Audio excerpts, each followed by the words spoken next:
সীমান্তরেখা লেখিকা ঝিলিক মল্লিক পর্ব ৩৯-৪০। আমা আমি মশলা বেটে দিই। মেজবার আজ রাজশাহী ফেরার কথা। সকাল থেকে ঈশা বেগম রান্নাবান্না শুরু করেছেন।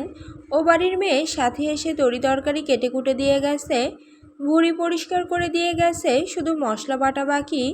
এই বাড়িতে রান্নায় তরি তরকারিতে আবার ব্লেন্ডারে ব্লেন্ড করা মশলা ব্যবহার করা হয় না। শিলনোড়ায় বাটা মশলাই বেশিরভাগ সময় ব্যবহার করা হয়। শিলনোড়ার মশলা দিলে তরকারির স্বাদ বাড়ে, এটা ঈশা বেগমের অনুসন্ধান। মশলা বাটার কাজ আকশার ফুফু শাশুড়ি ঋতু বেগম করার তোড়জোড় করছিলেন। তখন আকশা এসে ওর শাশুড়ির কাছে মশলা বাটার অনুমতি চাইতেই ঈশা বেগম দিলেন এক ধমক। বিয়ের ৬ মাসের মাথায় এই প্রথম আকশা ওর শাশুড়ির ধমক খেলো। হতভম্ব হয়ে তাকিয়ে রইল শাশুড়ি আম্মার দিকে। ঈশা বেগম বেশ রাগান্বিত হয়ে বললেন, তোমাকে আমি মশলা বাটতে বলেছি? এখানে এত মানুষ আছে, তোমাকে কেন করতে হবে? ঘরে যে চুপচাপ বসো, ফলমূল রাখা আছে ডাইনিংয়ে, ওগুলো খাও। রান্নাঘরের এই গরম তাপের মধ্যে এসো না। আকশা ধমক খেয়ে উল্টো দিকে ঘুরে গুটি গুটি পায়ে হাঁটা ধরল। যাওয়ার সময় শুনতে পেল ওর শাশুড়ি আম্মা গজগজ করতে করতে বলছেন, আমি আমার আব্বার বউকে আগে কোনোদিন রান্নাঘরে আসতে দিই নাই, তারে এখন আমি এই সময়ে রান্নাঘরে কেন আসতে দিব? আমি কি এতই খারাপ শাশুড়ি হয়ে গেছি ঋতু? ঋতু বেগম মাথা নেড়ে সান্ত্বনা দিচ্ছেন ঈশা বেগমকে। থাক ভাবি, তুমি মন খারাপ করো না। ও হয়তো ভাবছিল এখানে সবাই অন্য কাজে ব্যস্ত, তাই একটু হাত লাগালে সাহায্য হইতো। এমনিতেও বউরে দিয়ে একটু আধটু কাজ করালে কিছু হবে না। এই সময় সারাদিন শুয়ে বসে থাকলে আরও সমস্যা। তাইলে বাইরে হাঁটাচলা করুক, ঘুরে আসুক। এসব করার কোনো দরকার নেই। ঋতু আছে, আমি আছি। আমরা যতদিন বেঁচে আছি, সুস্থ সবল আছি, ততদিন সব আমরাই করে নেব। আমরা না থাকলে তখন না হয় ওরা সংসার গুছিয়ে নেবে।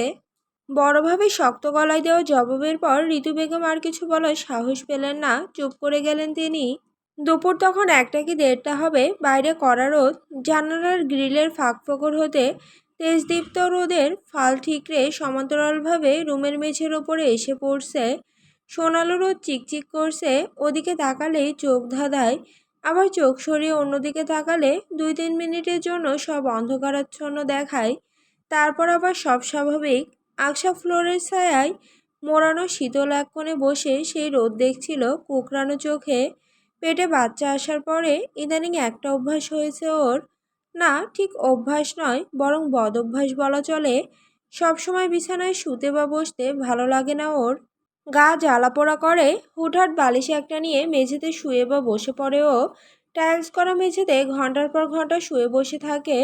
ওর শাশুড়ি, চাচি শাশুড়ি কয়েকবার দেখে রাগারাগি করেছেন, সতর্ক করেছেন ঠান্ডা মেঝেতে না থাকতে, এতে ক্ষতি হয়। কিন্তু আকশা শোনেনি। মেঝেতে শুলে বসলে একটু আরাম লাগে। এছাড়া বিছানায় সারাটা দিন ছটফট করে ও। আকশা বসে আপেল খাচ্ছিল, ডাইনিং থেকে নিয়ে এসেছে। এই বাসায় ফলমূল অহরহ যত্রতত্র থাকে। পরিবারের বড় সদস্যরা বেশিরভাগ সবাই বাইরের খাবার এড়িয়ে চলেন। তার বদলে ঘরে তৈরি স্বাস্থ্যকর খাবার, ফলমূল এসব খান। ফল তো তাদের নিত্যসঙ্গী বলা চলে। শুরু থেকেই দেখে আসছে আকশা। ও আগে খুব একটা ফলমূল খেত না, তবে ইদানিং খেতে হচ্ছে। ওর শ্বশুরের কড়া আদেশ, প্রতিদিন অন্তত একটা করে হলেও আপেল, কমলা লেবু আর আঙুর খেতে হবে। সে যতই অভুক্তি আসুক না কেন, কমলা লেবু আর আঙুর আকশার পেটে সয়নি। সে সমস্যা করে। আপেলটা আবার সয়ে গেছে, এজন্য প্রতিদিন একটা কি দুটো করে আপেল খাচ্ছে ও। আজ সকালে খেতে মনে ছিল না, এজন্য দুপুরে গোসল দেওয়ার পরে মনে পড়তেই নিয়ে ঘরে এসেছে। সবে দুটো কামড় ফ্রেশ আপেলটার গায়ে বসাতে পারেনি, এরই মধ্যে রুমের বাইরে বারান্দা পেরিয়ে ড্রয়িং রুম নয়তো সদর দরজা হবে, সেদিক থেকে হৈ রৈ শোনা গেল। আকশার খাওয়া থেমে গেল। ও ভুরু কুঁচকে কান পাতল। বড়দের গলার আওয়াজ শোনা যাচ্ছে, হালকা। তবে কি যে বলছে সেটা ঠিক বোঝা যাচ্ছে না। আকশা কৌতূহল নিয়ে বের হলো। বারান্দার দরজার কাছে যেয়ে দাঁড়াতে দেখলো ঠিক সোজা সামনে ডাবল সোফায় মেজবা বসে আছে। ওর হাতে গ্লাস, বোধহয় পানি খেয়েছে মাত্র। লোকটা এখন এসেছে, তার না সন্দেহে আসার কথা ছিল। ফোনে নাকি মামনিকে বলেছিল, তাই আকশার মনে জাগা প্রশ্ন মেজবা শুনতে পেল না, তবে অন্যরা আগেই প্রশ্ন করেছিল হয়তো। তার প্রত্যুত্তরে মেজবার কণ্ঠস্বর শোনা গেল, অ্যাকচুয়ালি ফেরার পথে বাস সবসময় জ্যামে পড়ে, এজন্য ফিরতি টাইম হতে অতিরিক্ত কিছু টাইম বাড়িয়ে বলেছিলাম। তবে আজ লাক ভালো, জ্যাম ছিল না তেমন, এজন্য হ্যাসেল ছাড়া টাইমের আগে চলে এসেছি। মামুনি, খিদে পেয়েছে। মেজবার জবাব শেষে মায়ের দিকে তাকিয়ে কথাটা বলতেই ঈশা বেগম ছুটলেন রান্নাঘরে। রান্না তখনও সম্পূর্ণ হয়নি, তরকারির শেষ ঝোল টান্না বাকি। ফাতিমাকে তাড়া দিলেন প্লেটে আলাদা করে সাদা ভাত বাড়ার জন্য। তার ছেলেটা আবার পোলাও খায় না। মেজবা ব্যাগ আর লাগেজ তাহসিনের কাছে দিল, ও নিয়ে ভেতরে রাখলো। মেজবার ভেতরে গেল না, ড্রয়িং রুম সংলগ্ন ওয়াশরুম থেকে হাত মুখ ধুয়ে এসে সোজা ডাইনিংয়ে বসে গেল। ঈশা বেগম নিজের ছেলেকে মুখে তুলে তুলে খাইয়ে দিলেন। এহসানুল হক এসে পাশে বসে হালচাল শুনলেন। এর মধ্যে তিনি বললেন, আব্বু, আগেই যখন চলে এসেছো তাহলে আজই হাটে গেলে ভালো হয়। কোরবানির গরুর হাট তো বিতিকিচ্ছিরি অবস্থা হবে, আরেকদিন দেরি করলে আমরা বরং 3টার দিকে বের হই, তাহলে সন্ধ্যার আগে গরু কিনে ফিরতে পারবো। আচ্ছা আব্বু, আমি খেয়ে ড্রয়িং রুমে রেস্ট নিচ্ছি কিছুক্ষণ, 3টা বাজে 10 মিনিট আগে ডাক দিও। মেজবা আর তার আব্বু ছোট চাচা হাট থেকে গরু কিনে ফিরেছেন এই তো কিছুক্ষণ আগে। নিচে প্রতিবারের মতো গোয়ালঘর তৈরি করে রাখা ছিল, সেখানে গরুর রাখার ব্যবস্থা করা হলো। একটা ছেলেকে গরুর দেখাশোনার দায়িত্বে রাখা হয়েছে। সকল ব্যবস্থা সেরে তারা উপরে আসলেন মাগরিবের আজানের পর। মেজবা ভীষণ ক্লান্ত। একে তো 8-9 ঘন্টার জার্নি, তার উপর আবার পরপরই বিনা বিশ্রামে হাটে যেয়ে গরু কিনে কয়েক মাইল হতে সেটা বাসা পর্যন্ত নিয়ে এসে থাকার ব্যবস্থা করে দেওয়া, সবকিছু বলা চলেও একা হাতেই সামলেছে। বাপ চাচার বয়স হয়েছে, তাদের দ্বারা এত খাটাখাটুনি সম্ভব নয়। মেজবা ড্রয়িং রুমে এসে সজন সোফায় বসে পড়ল ধপ করে। বাসার মোটামুটি প্রায় সবাই নিচে গরু দেখতে গিয়েছে। বাপ চাচাদের এনার্জি অনেক, তারা আবার নেমেছে। শুধু মেজবাড়ি মামুনি আর ফুফু বোধ হয় রান্নাঘরে ছিলেন। মেজবা চেঁচিয়ে ডাকলো, মামুনি, 1 গ্লাস পানি দিয়ে যাও। ডাকার 2 মিনিটের মধ্যে কোনো সাড়া আসলো না, আর না তো পানি। মেজবা অধৈর্য হয়ে উঠে রান্নাঘরের দিকে পা বাড়ালো। ডাইনিং পেরিয়ে রান্নাঘর আর ডাইনিং রুমে প্রবেশের মাঝামাঝি দরজার কাছে আসতেই ভেতর থেকে গলার আওয়াজ শুনে থেমে দাঁড়ালো। চাপা কণ্ঠস্বর ওর মামনির, আকশা মা, তুমি সারাদিন কিছু খাওনি? শুধু একটা আপেল। আজ সারাদিন কত কাজে ব্যস্ত ছিলাম জানো তো, এজন্য তোমাকে বেড়ে দিতে পারিনি। তাই বলে তুমি একটু নিয়ে খাবে না মা? আমার আসলে খেতে ইচ্ছে করছিল না আম্মা, এজন্য খাইনি। খেতে ভালো লাগে না। এখন কটা খেয়ে নাও, না হলে তো শরীর খারাপ করবে। খাবো না আম্মা, খেতে মন চাচ্ছে না। তোমার শ্বশুর আব্বু মেজবা তারা কেউ শুনলে কিন্তু তুলকালাম হয়ে যাবে। বাড়ির বউ সারাদিন না খাওয়া। পরে খাবো, এখন যাই, কলি কল দিচ্ছে। একটা অজুহাত দিয়ে কোনো রকমে রান্নাঘর থেকে বের হয়ে বাম দিকে পা বাড়ানোর আগে ডান পাশে ডাইনিং রুমের দরজার সামনে মেজবাকে দেখে বুক ধক করে উঠল আকশার। মেজবা ঠায় দাঁড়িয়ে আছে সেখানে, চোয়াল শক্ত ওর। তার মানে সব কথা শুনেছে। আকশা আতঙ্কিত হলো, এক মুহূর্তও দাঁড়ালো না সেখানে। এক দৌড়ে বিকল্প পথ হতে ডাইনিং পেরিয়ে রুমে চলে গেল। রুমে গিয়ে সঙ্গে সঙ্গে ভেতর হতে দরজা আটকে দিল। তৎক্ষণাৎ বাইরে থেকে একটা ভারী কণ্ঠস্বর শোনা গেল, মেজবার গলা। আকশা, জি। দরজা খোলো। মেজবার ভরাট ঠান্ডা কণ্ঠস্বর শুনে ভয়ে গুটিসুটি মেরে ব্যালকনির পর্দার আড়ালে গিয়ে লুকিয়ে পড়ল আকশা। এত ঠান্ডা কেন লোকটা? তার তো এমন বরফের ন্যায় শীতল থাকার কথা নয়। নিশ্চিত ঝড়ের পূর্বাভাস। ও আতঙ্কিত সুরে জোরে চেঁচিয়ে বলল, খুলবো না, খুলবো না আমি দরজা। আকশা, দরজা খুলতে বলেছি, আর একবারও বলবো না। দরজা আজ আমি কোনো মতেই খুলবো না।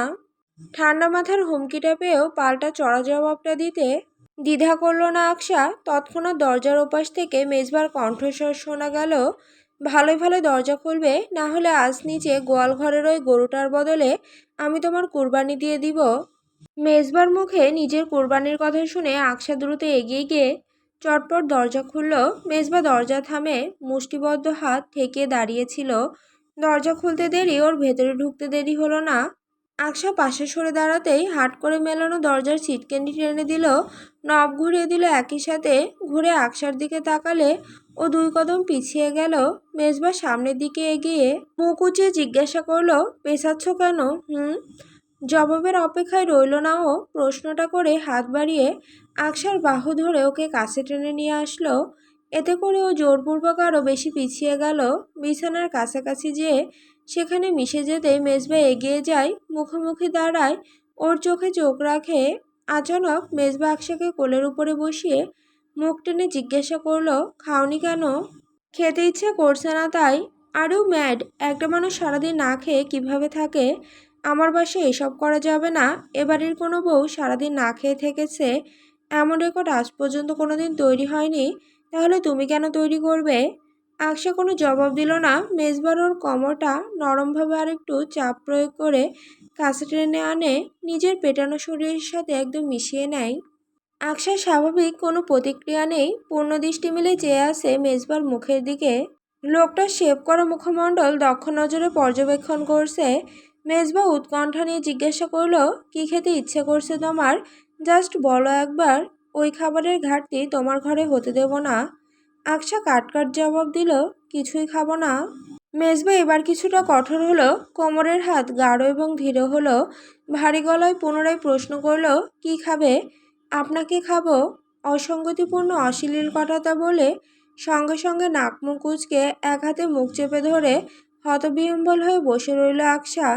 এটা কি বলে ফেললো? তবে তার চাইতে অবাক করা বিষয়, প্রথমবারের মতো মেজবাকে আশ্চর্য হতে দেখল। মেজবা গম্ভীর মুখ করে সরু দৃষ্টিতে চেয়ে আসে ওর দিকে, বোধহয় কিছু বোঝার চেষ্টা করছে। কোমরের পেছন হতে হাতটা ধীরে ধীরে উপরে উঠে পিঠে গিয়ে ঠেকল। সামনে থেকে ওকে বুকের সাথে মিশিয়ে নিয়ে মেজবা শুনতে পায়নি যেন, এমনভাবে পুনরায় জিজ্ঞাসা করলো, কি খাবে? আপনাকে। যতটুকু যা লাজ শরম বেঁচেছিল তাও ভেঙে একই জবাব দিল আকশা। মেজবা ঠোঁট চেপে কিছুক্ষণ তাকিয়ে রইল ওর চোখের দিকে, তারপর বলল, আমাকে পরে খাবে, আগে খাবার খাও। মেজবা পকেট হাতড়ে ফোন বের করলো, কল করে ওর মামুনিকে বলল, মামুনি রুমে 1 প্লেট পোলাও মাংস দিয়ে পাঠাও তো, তোমার বৌমার জন্য। ডাল কোনটা রান্না করেছো? মসুর? না, ওটা দিও না, তোমার বৌমার মসুর ডালে অ্যালার্জি, খেলে রাতে আর ঘুমাতে পারবে না। মেজবার কল দেওয়ার মিনিট 10-এর মধ্যে ওদের রুমের দরজায় টোকা পড়ল। রিমুকে দিয়ে খাবার পাঠিয়েছে নিশা বেগম। আকশাকে কোল থেকে নামিয়ে উঠে গিয়ে দরজা খুলে রিমুর হাত থেকে খাবার নিয়ে পুনরায় দরজা আটকে এসে বিছানায় বসলো মেজবা। প্লেটটা একপাশে রেখে হাত ধুয়ে আকশাকে বলল, আসো এদিকে। আকশা ওর পাশ ঘেঁষে বসেছিল, আর একটু সামনে এগিয়ে বসলো। মেজবা মাথা নেড়ে বলল, এখানে নয়। আকশা ঠিক বুঝতে পারল না, জিজ্ঞাসা দৃষ্টিতে তাকিয়ে রইল মেজবার মুখের দিকে। ওর কথার অর্থ বোঝার চেষ্টা করতে ব্যস্ত সব্যস্ত হলো। এরই মধ্যে মেজবা বলে উঠল, কোলে এসে বসো, যেভাবে বসেছিলে মাত্র। আকশা খানিক চমকালো, কোলে যেয়ে বসতে হবে আবারও? লোকটা কি কোলে বসিয়ে খাওয়াবে নাকি? আকশা প্রশ্নোত্তর খোঁজারও সময় পেল না। ইতিমধ্যেই মেজবা নিজ দায়িত্বে সিদ্ধহস্তে ওকে টেনে নিয়ে কোলের ওপর বসিয়ে দিয়েছে। ছোট বাচ্চাদের মতো মেজবার গলা 2 হাতে জড়িয়ে ধরে গুটিসুটি মেরে বাচ্চাদের মতো বসে রইল আকশা। প্লেটটা উড়ুর উপর রেখে পোলাও লোকমা মেখে আকশাকে খাইয়ে দিতে লাগলো মেজবা। লোকটা এত বড় বড় লোকমা দেয়, আকশার ছোট মুখে জায়গা করে নিতে পারে না লোকমাগুলো, অতিরিক্ত হয়ে যায়।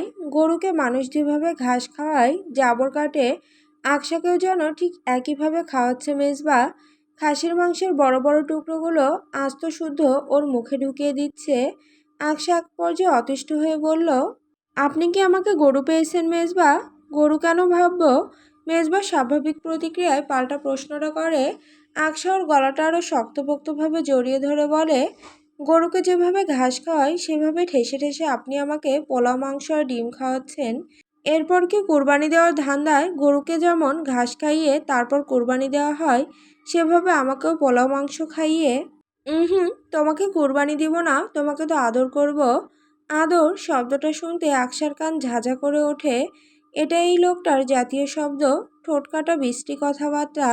আকশার মুখের 2 পাশ গরম হয়ে যায়, মুখ নুইয়ে ফেলে।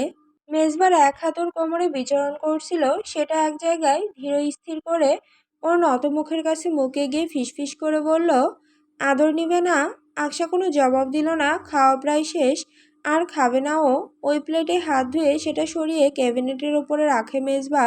এখন রুমের বাইরে যাওয়ার ইচ্ছে নেই, বের হলে তখন প্লেট রান্নাঘরে রেখে আসবে। আপাতত থাকুক এখানে। পাশ থেকে হাত বাড়িয়ে তোয়ালে টেনে হাত মুছে নিল ও। এরপর আকশার দিকে নজর দিল। আকশা বসে বসে লোকটার কার্যকলাপ দেখছে। আচানক আকশাকে ওভাবে কোলে তুলে নিয়ে উঠে দাঁড়ালো। মেজবা শূন্যে ভেসে আছে বুঝতেই আকশার হাতের বাঁধন পাকাপোক্ত হলো। ওজন কি বাড়েনি তোমার? কেন? আকশা মেজবার গলা জাপটে জড়িয়ে ধরে উৎসুক দৃষ্টিতে চেয়ে প্রশ্নটা করে। মেজবা কপালে ভাঁজ ফেলে একই রকম প্রতিক্রিয়া দেখিয়ে বলে, আগের মতোই মনে হচ্ছে। একটা বালিশ কোলে তুলেছি, ফিলই পাচ্ছি না। ফিল? হ্যাঁ, ফিল নিতে চাচ্ছি। কিভাবে নেওয়া যায় বলো তো? আকশা ভেবে পেল না কি জবাব দেবে মেজবাকে। আচানক মেজবা ওকে সোজাভাবে কোলের আরও উপরে তুলে ঘাড়ে মুখ গুজে বলল, এভাবে ফিল নিতে হয় বুঝলে। আকশা অস্বস্তিতে কাদা হলো। কুকড়ে গিয়ে মরা গলায় বলল, এসব ঠিক না মেজবা, নামান আমাকে। মেজবা ফিসেল হাসলো, ঠোঁট কামড়ে তাকালো আকশার দিকে, চাপা স্বরে বলে, ভুল বলছো? এই ভুল তো এর আগেও বহুবার করেছি। ভুল করেছি বলেই তুমি বাচ্চার মা আর আমি বাবা হচ্ছি। তাহলে এমন ভুল করতে ক্ষতি কোথায়? প্রশ্ন করে জবাবের অপেক্ষা করে না ও। আচানক মুখ এগিয়ে নিজের পুরো ঠোঁট এগিয়ে নেয় আকশার ঠোঁটের দিকে। না, চুমু খায় না, ধারালো দাঁত দ্বারা আলতোভাবে কামড়ে ধরে আকশার নরম ঠোঁটের নিচের পল্লব। মেজবার পৌরুষ ঠোঁটের কোণে একটা তিল। অদ্ভুত সুন্দর লাগে, দুর্লভ বস্তু। এমন ঠোঁটের কোণে তিল আগে কখনো কোনো ছেলে মানুষের দেখেনি আকশা। মেজবারই প্রথম দেখেছে। আর যতবার মেজবা কাছে আসে, যতবার ঠোঁটে ঠোঁট ঠেকায়, ততবার ওই তিল নজরে পড়ে আকশার। একধানে তাকিয়ে থাকে। মেজবার দারুণ বিশেষত্ব এটা। তবে ওর শরীরে এমন বিশেষ কি আছে? কিছুই নেই। মনে মনে এই নিয়ে চরম আফসোস হচ্ছিল আকশার। হঠাৎ মেজবার ভারী কণ্ঠস্বর, তোমার ঘাড়ের তিলটা সবসময় চুল অথবা ওড়না দিয়ে ঢেকে রাখবে। ওটা দেখার, ওটাকে ছোঁয়ার, ওই তিলে কিস করার অধিকার শুধু আমার। চাই না ওটা দেখে কারো সামান্য কামুকতাও জাগুক। তোমার সব কিছুর প্রতি কামুক হব শুধুমাত্র আমি, আর কেউ নয়। Got it?